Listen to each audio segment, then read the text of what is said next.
Salut à tous, c'est Punk de la chaîne, bienvenue sur cette vidéo qui aujourd'hui va parler de PNL et la carte du monde de nos partenaires. Je pense que absolument tout le monde, dans les présupposés de la PNL, vous connaissez, la carte n'est pas le territoire et que nous devons, en tant que praticien, là je dis bien c'est un devoir de PNListe, de rentrer dans la carte du monde du partenaire et pas rester dans la nôtre.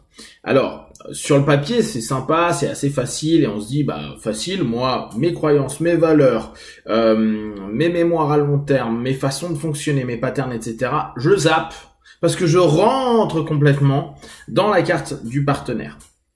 Ça, c'est idéal.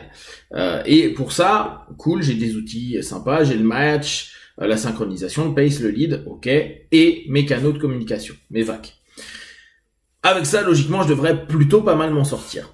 Néanmoins, c'est quand même oublier que nos patterns de réflexion, nos patterns de valeurs, nos patterns de croyances ont la vie dure. C'est-à-dire qu'ils sont solides, ils sont bien ancrés à l'intérieur de nous. Et dès lors, bah, ça devient un petit peu compliqué de plonger dans les croyances et les valeurs d'autrui quand ces dernières s'opposent aux nôtres. Même si on est hyper open-minded, on se rend bien compte que bah c'est pas si simple que ça. Et nombreux sont les PNListes qui disent oui, il faut respecter les cartes des autres et qui imposent complètement leurs cartes, ne serait-ce que dans le questionnement, ne serait-ce que dans les commandes imbriquées, ne serait-ce que dans tout le non-verbal qu'on peut proposer. Et là, on peut s'interroger beaucoup sur nous, notre pratique, comment on met tout ça en place. Et je voudrais rajouter à ça un élément encore peut-être plus complexe, c'est de rajouter cet élément instinctif, corporel, émotionnel, mental. Parce que rentrer dans la carte du monde des autres, yes. Être ouvert à cela, yes. Être dans une observation de ces vagues, du rapport qu'on met en place, yes. Par contre, réussir à changer ou à être apte à capter quand on est visuel un auditif, quand on est auditif un kinesthésique, quand on est kinesthésique un visuel, déjà on commence à se dire « ça devient dur ». Si en plus on rajoute « ouais, mais lui il est plutôt kinesthésique, donc corporel, je dirais plus instinctif, c'est-à-dire c'est vraiment dans ses viscères qu'il ressent les choses, qu'il ressent ». L'autre, c'est plus des sentiments, des émotions. Ou le troisième, c'est que dans le mental, ça va devenir complexe. On parlait de ça au dernier hypnopapotage, où on était deux centres mentaux, deux centres émotionnels et un centre instinctif. Et ce qui était intéressant, c'était de capter les explications des centres émotionnels pour les centres mentaux et pour le centre instinctif que je suis. On a beau se dire, la carte n'est pas de territoire, certes. Chacun a sa carte du monde, certes. Tout le monde donc doit s'ouvrir à la carte de l'autre quand on veut faire une bonne communication NLP et de façon générale humaine. Sauf que quand il y a quelque chose qui passe pas, ça passe pas. On parle d'amour. La notion d'un centre mental sur l'amour, c'est quelque chose qu'il a dans la tête. Ça ne veut pas dire qu'il ne vit pas un sentiment d'amour, néanmoins tout est remonté au niveau mental. Et c'est super intéressant quand on interroge des centres mentaux par rapport à l'amour. Ils vont dire ouais je ressens des choses mais surtout je le sais quoi, c'est normal, pour moi c'est logique, j'aime cette personne-là, j'aime cette chose-là.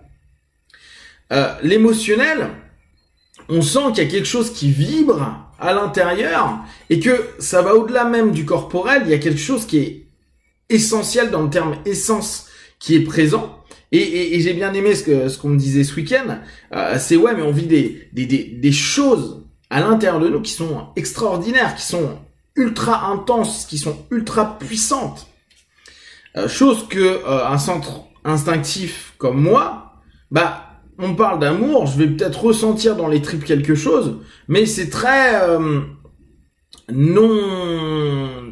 pas forcément émotionnel, en tout cas, ça va être plus du sensitif que de la notion de sentiment. C'est plus des sensations corporelles, mais qui vont être assez primaires, primitives, plutôt que des variations des émotions qui vont entraîner un ensemble d'éléments dans le corps et dans l'esprit.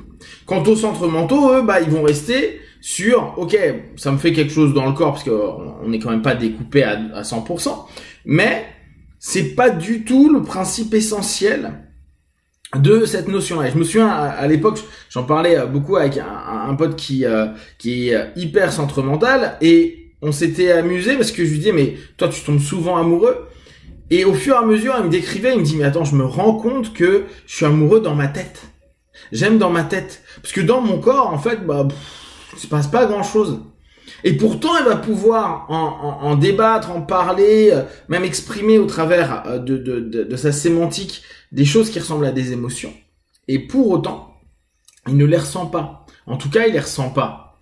Il les ressent à sa façon, hein, bien sûr. Mais petit à petit, quand on commence à découvrir ces cartes-là, c'est pas les mêmes cartes que quelqu'un qui va vous parler d'émotions et qui vont aller parfois dans des sémantiques qui sont complètement disproportionnés par rapport à un centre mental ou à un centre plus instinctif qui à ce moment-là va faire non, je comprends pas, non, ça pour moi ça veut rien dire parce que je le ressens pas. Et alors que on parle d'un même concept vécu bien sûr dans des cartes différentes, mais parfois complètement impossible d'être perçu. Parce que plonger dans la carte du monde, à la base, c'est réussir à mieux capter l'autre. Sauf que si on a un bug comme par exemple sur les centres, et qu'on n'a vraiment pas la capacité de capter ce que l'autre dit. Moi, je comprends très bien quand on va me parler d'amour, quand on va me parler d'une émotion qui a été vécue. Mais je vais le comprendre parce que, comme le mot le dit, c'est une compréhension qui va aller vers de l'intellectualisation de l'élément. On va me décrire ce qui se passe dans le corps, on va me décrire ce qui va être vécu. Donc je capte cette carte du monde. Par contre, moi, si je commence à y mettre moi ma vision par rapport à ça, ou même ma perspective, je vais me dire, mais what the fuck, c'est quoi le problème là? C'est bizarre, pourquoi tu vis ça? T'as un problème. Non, vas-y, va te faire soigner. Ça a l'air un peu trop intense ton truc là. Et puis en plus, c'est loin de la colère, de l'énervement, de l'agacement. Je comprends pas. C'est bizarre ton truc. Donc, t'es malade. Donc, c'est là où on peut vraiment se dire, d'accord, je veux bien accepter la carte des autres, mais si avec nous, et là je parle pas dans un cadre thérapeutique, hein, là on est plus dans un cadre du quotidien. Et où pour moi la PNL, l'hypnose conversationnelle, c'est là où vous allez devenir bon et performant. Vous allez vous rendre compte qu'il y a vraiment des moments, ça se crache. L'information, la carte du monde de l'autre s'explose contre la paroi de votre propre carte, alors que vous vous dites, je suis open mind, je veux comprendre. Et ce qui va encore plus parfois agacer certains centres qui sont pas les vôtres, c'est quand vous allez poser des questions pour vouloir comprendre. Parce que quelqu'un qui vit, par exemple, si on prend un instinctif, et vous allez lui dire, mais décris-moi ce que tu ressens. Et je ressens ça. C'est 0,1. J'exagère un peu, mais c'est un peu ce qui peut être perçu. Le questionnement, par exemple, d'un centre mental ou, au contraire, d'un centre plus émotionnel va être hyper agaçant parce que on dit, mais là, j'ai tout dit. Non, mais tu m'as dit 3 mots. Ouais, mais c'est ça que je vis. Non, mais donne-moi plus de détails. Il n'y a pas de détails. C'est ça. C'est comme ça. Et c'est là où vous allez vous rendre compte que ce mix de cartographie fait que il y a une vraie grosse difficulté à accéder à un accueil complet de l'autre. Et on sait que l'accueil est hyper important dans notre quotidien. Sans dire qu'on accepte tout, c'est juste dire, bon, j'accueille l'idée, je peux ouvrir ma porte, sans forcément faire rentrer les personnes dedans. Je peux discuter avec les gens sans accepter tout ce qui va être dit. Et c'est là où moi je vous invite à réfléchir combien de fois dans vos journées vous voyez que même en pensant à vous ouvrir à la carte du monde des autres, il y a quelque chose qui bloque. Alors que ce soit les vagues, que ce soit sinon les centres, là c'est trop émotionnel pour moi, ou c'est trop intellectuel pour moi, ou c'est trop de la sensation, je capte pas ce qui est dit, je capte rien en fait, je le comprends intellectuellement, mais il y a aucun match à l'intérieur de moi. Et dès lors, comment on va faire pour rebondir? Si vous avez des questions et des remarques, partagez sur Facebook, YouTube, je répondrai le plus rapidement possible. Comme d'habitude, de tout ce que je propose, ne prenez que ce qui est bon et juste pour vous, testez, observez, analysez et concluez. Be one, ciao!